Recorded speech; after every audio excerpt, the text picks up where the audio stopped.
You're always a process guy. You always talk about how it's one day of practice, one game at a time, and you don't worry about week 8 when week 1 is staring you in the face. But I'm interested to know, how do you handle the expectations? Because everyone else is, well, if we want to win 6-5-8, we got to beat St. Paul's. How do you handle those expectations? Because they can't disappear.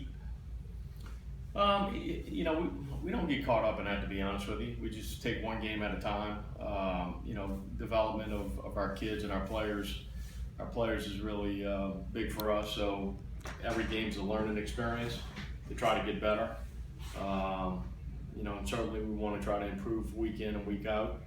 I think the district rivalries that we have are just natural things that occur. Just our region. We have a very competitive district. All of our towns are close to schools are close in proximity, so that's naturally going to happen anyway. So, for us, it's about practicing, competing with toughness, playing hard, getting the kids to play as hard as they can week in and week out, and then everything else take care of itself. All right, let's just jump right into it. How is Jonte McDowell at this point better than he was at this point last year? What improvements have you seen? Well, certainly, if a season under his belt is starting, just the experience factor. He's definitely more comfortable and has command of the offense, and he's more confident about some of the things that he does. So, without a doubt, last year was a big year of growth, and he had a great year for us last year, and we expect big things out of him this year.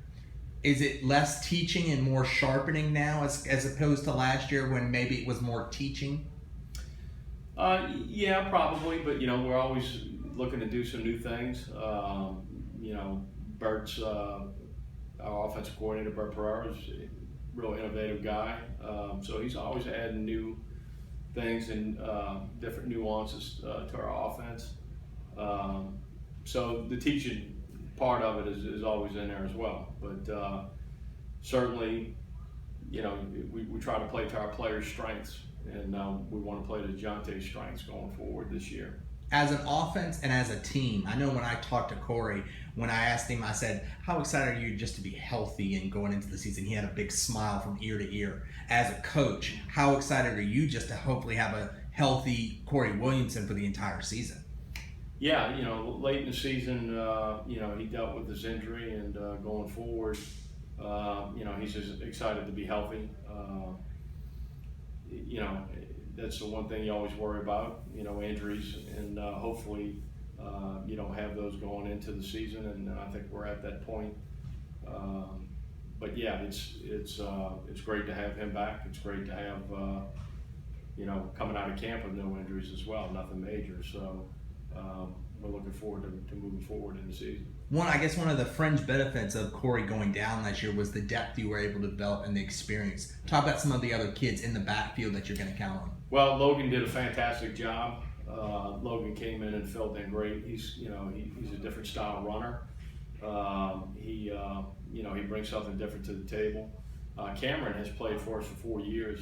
And not only at receiver but at running back, so he gives us some depth, and we got some good young guys coming up as well. So that's kind of where we are.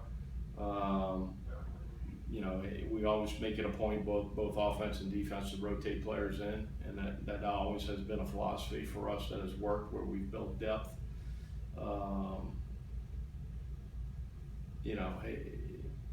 For us, it's just a constant process of, again, I go back to the development thing, trying to develop our players and figure out if they're ready, and if they're ready for varsity action, we try to have a plan for them and get them in and get them experience. I know if I asked your opponents, and it seems like this to the media too, TJ Bedford and Matt Myers at wide receiver were here for, it seems like, a decade. Mm-hmm. Those are big shoes to fill. But again, talking about, you always try to incorporate young players. Who do you see stepping up in those wide receiver spots for you this year?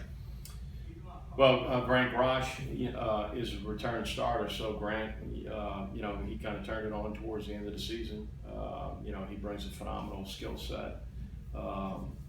and then Jack Mashburn, who played backup quarterback for us last year. Jack's just too good of an athlete for us to keep off the field.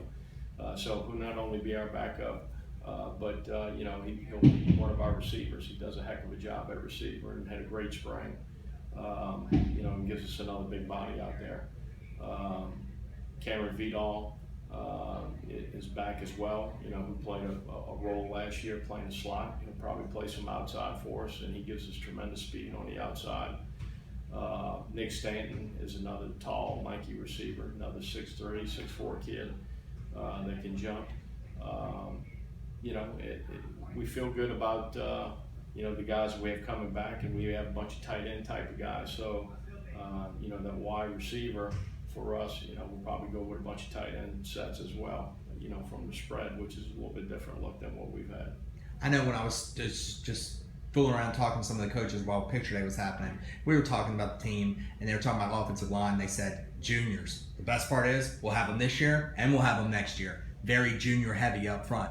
Talk about your offensive line, and who do you expect to, I'm not saying name starters, but just compete for some spots up front. Well, we got Owen Addison, return starter. He's a junior. Owen did a great job for us, filled in about second game of the season, and basically started the rest of the way out. Andrew Eichel's return starter at center. Looking for a big year from him. And then we have pretty good side. We have Jared Krieger, we have Matthew Aldro, and we have Bear Palazzo at the tackle. So it's a big offensive line and a bunch of guys that got some game experience. And having Owen and Andrew being return starters certainly gives us the experience and the communication for those guys as we go out on the field. So it's one of the bigger offensive lines that we've had in a while. Right now, going into it, that's probably the five that we're looking at. Nathan Bagnell's, right in there. Nathan brings a lot of physicality and aggressiveness. Jeff Juge is another guy at a tackle position that probably could be battling for a job in there. That we need to get some experience this year. So, Coach Dickens and Coach Drevon do a great job with our O-line and getting prepared every year. So we feel good about this group going into the season. My last question about offense. Biggest key, is there one big key of, if we do this well, I'd like our chances to be successful offensively?